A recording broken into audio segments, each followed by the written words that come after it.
What's good, everybody? It's your man Fang the Visionary, musically known as Fang Armstrong, and welcome to My Story Mondays on ToneDef. And today's story is about the time when I got jumped at a funeral. God damn! Let's get into it. Once I get finished with playing these games, you'll see that in life that this isn't the quest. The thought of me ever just quitting no rap would take as much time as me needing a rest. I should give it a rest, like damn. Alright, y'all, question of the day. How far would y'all go to help a friend out? Because I knew after this I was done. This takes me back when I was 19, manager at the Stratosphere, and I was working graveyard with a guy named John. And I'm only calling him John for confidential purposes. Now, John and we was working together for about 6 months. Real cool guy. I was close with him. No problems, right? But one day, he stopped showing up, which led into 2 and then 3 days. And it wasn't until the 3rd night when we found out that John was involved in a motorcycle accident, which involved his spouse dying, all right? Now, we all tried to reach out to him, send our blessings, our condolences, but it wasn't until a week later, John called me at 3 in the morning. Now, at first, I wasn't going to answer it, but I was a nice guy at the time. So I picked up the phone, tried to be as compassionate as I could to him. Hey, bro, hey, everything good, man? You know, hey, I'm sorry to hear about your wife, bro. You know, I wish you the best, man. Stay strong, all that. John responds with, oh, yeah, man, everything good, man. Yeah, I need a favor from you, though, bro. I was wondering if you could take me to my wife's funeral tomorrow at 11 a.m. That'd be a huge favor, bro. I really need you. Now pause. That's weird as hell. Because why are you asking me of all people? I'm just your homeboy you knew for 6 months. I'm just your fellow coworker. Why the hell you asking me? Why you didn't ask your family? Why you didn't ask a closer friend? Why you didn't ask someone else but me? And I wanted to ask those questions, but, I was a nice-ass guy at the time. So instead of asking those logical questions, I decided to be all like, oh, nah, man, okay, yeah, whatever you need, I got you, bro. Yeah, say less. Say less. Say less. God damn.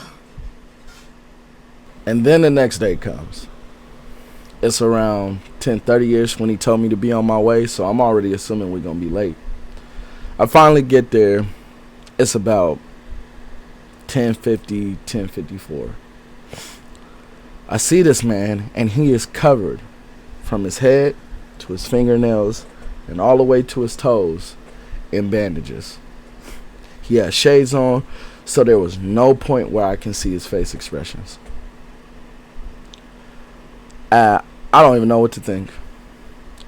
He hops in my car. He got this like hype personality, kind of trying to play it off like, hey, appreciate you, bro. I'm ready for this, man. How you feeling? Nigga, how are you feeling? How did they let you out the hospital? Yo, it looked like if this man step on a pebble the wrong way, it's over. So I'm over here thinking like, damn, okay, now his life's in my hand. I hope this funeral goes by fast. I've never been so uncomfortable in my life around somebody. But we on our way, making small talk until he starts telling me what the hell happened. And what happened was they decided to drink that night. And instead of calling a taxi or a friend, they hopped on a motorcycle and drove home. Now, from what I was told, when he hopped on the freeway, a driver cut him off, which made them fall off the motorcycle. They tumbled.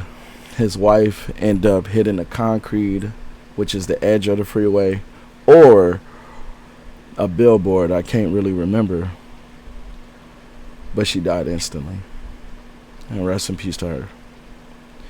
And he, obviously, was on the bridge of death. Now, as I'm hearing this, I'm wondering who the hell is going to be at that funeral. Is it just me and him? Or is it just, how big is the funeral? Is it more of us? Is it going to be your family too? Was I the only one who could take you? Like, I knew things wasn't adding up. But hell, we already there. And the church is packed. Not to mention it's 4 security guards. So I look around. I see everybody seated. It don't feel like a hostile environment. So I'm feeling good about myself. I'm like, all right, cool. We about to get this over with. As we walk in, security guard takes us all the way to the front. Go through one double door to another where the front is. So when we get in the front, where the casket is, in the front seats, in that front row, there's a curly haired guy sitting at the edge, directly where we're coming, and 3 bald head tall guys. They look like triplets, right?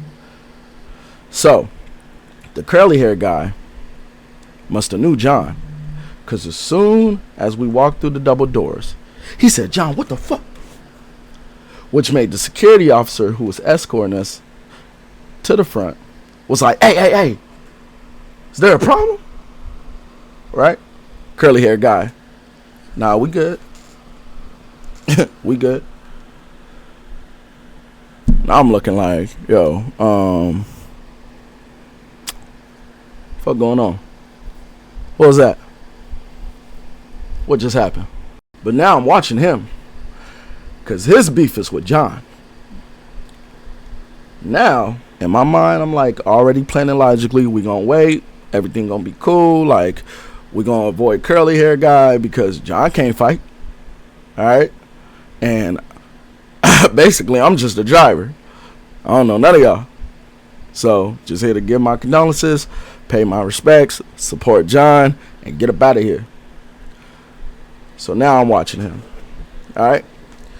So after that small confrontation, it's about 6 rows, and they sit us at the 5th row where no one else was sitting. However, it was a Puerto Rican guy behind us in the 6th row. Now we sit down, we watching the slideshow, and the Puerto Rican guy starts talking to me. Now, as y'all can imagine, my guard is already up because what the hell just happened? So he asking me questions like, "Hey man, did you know the person home?" Like, my friend, like. And I'm trying to figure out if he think I'm the op too, because we already know that the curly haired dude made John's status known that he was here, and I don't know how many people was out to get him. So now I'm like, man, hey, I'm not in the mood, bro. Like, I'm just trying to focus on this, just try to keep it pushing, right? And he like, "Oh, it's okay, Holmes. Like, my friend, I get it, man. My bad." Now, after the slideshow, everyone was able to walk past the casket. But why on God's green earth did they start off with the back row first? As they proceed to let the back row go first, and the only guy in the back row was the Puerto Rican guy, I proceed to tell John, "Hey, I don't think this is a good idea. We should probably wait until everybody walk past the casket and go outside, and then we pay our respects last." But John, careless ass, was like, "Nah, man, everything gonna be fine, bro. We good, man. Let's just do it. I really want to say what I got to say to her." Again, my nice ass was like, "Okay, what's the worst that can happen? The security guard already bucked up on the dude in the front, so we good." We get up, we walk. As we're walking, the Puerto Rican guy decides to stand in the corner. John he walked past the guy carelessly. I was like, "Hey, go ahead, my boy." He was like, "No, my friend, you go." I said, "Nah, you could go." He's like, "I insist." So we having this cool 4-second, no, you go, no, you go, no, you go. And at that time, all you hear is, bitch ass nigga, you killed my cousin. I glance over, John stretched out. I run over there, I see John on the ground. I see them kicking John. And I run over and I punch the curly hair guy in the face. Why? Because I panicked. I'm here with John. I don't know if I was going to get targeted next. So I instinctively already assumed, since I was with the op, I am the op. So I hit him first. The biggest mistake of my life. Because when I hit the guy and he stumbled back, those 3 bald head triplets that I was telling y'all about looked at me and start taking off on my ass. So I'm here in the corner getting, and I'm looking down because at the time, you know, I had my hair in a certain style, my dreadlocks in a certain style where it can easily be pulled. So I got my head down and I got my hands covering my hair, hoping they don't pull it. So as I'm looking down, God forgive me. As I'm looking down, I can see John unconscious, getting stomped out so bad that he bouncing, right? Do you know how hard you gotta kick to stomp out a body and it and it bounce? Do you know how hard you gotta kick? So John getting stomped out. What I try to do with my heroic ass, I try to sacrifice my right leg and put it over his face so they don't kill the poor man if he ain't dead already, while I'm still getting taken off on, because all I could do is look down. And that beating felt like it was so long that I start throwing punches back. Don't know who I hit or what I hit, but it was enough time to where after that beating, after the women or the other people who was there was like, hey, we gotta go, the cops gonna come, we gotta get out of here, let's go, get the fuck off them. All that time has passed. That was so much time that by the time I looked up and grabbed John, I got to see that the casket wasn't there no more. That pissed me off so bad as I'm grabbing and dragging John through the double doors to God knows where. All I know is I had so much adrenaline built up, I couldn't even feel pain no more. I must have grabbed him, dragged him, ran through these random double doors, shut it, locked the door, and just waited. At the time, John not moving. I'm not going to do CPR. I mean, I can't even see the man's face. The glasses was off. They beat the shades off his ass. But I couldn't see nothing else. I mean, eyes was closed. At this point, I don't know if they're going to kick down this door. So I just waited. So after a certain time has passed, the cops finally arrive. They knock on the door, asked me to open up, said they was the cops, but my guard is still up. For all I know, it could have been those guys again wanting to serve me around too, and I'd be damned if I get another a combo for just being this man's driver, right? So I asked the cops all types of questions. I needed proof, I needed badge numbers, and finally I opened the door, right? So they send my boy out on a stretcher. I was limping, so they took me to the hospital too. Made sure I was cool. Put this little cast on my leg because it was bruised up real bad, and I think fractured even. And I'm sitting there waiting, right, to be released. By this time, John wakes up. He comes up to me, right? They checked him out. He got on new bandages. He bloody. He bad. I'm surprised the man was alive. But what pissed me off is that this man came up to me and he was like, hey man, did old dude hit me? And I was like, yeah, he hit you, John. He was like, hey, well, dude must hit like a bitch, because I didn't feel nothing. It was that moment right there I knew I wasn't going to fuck with him no more. So I'm just waiting to be released. Finally, I get released. His cousins pull up.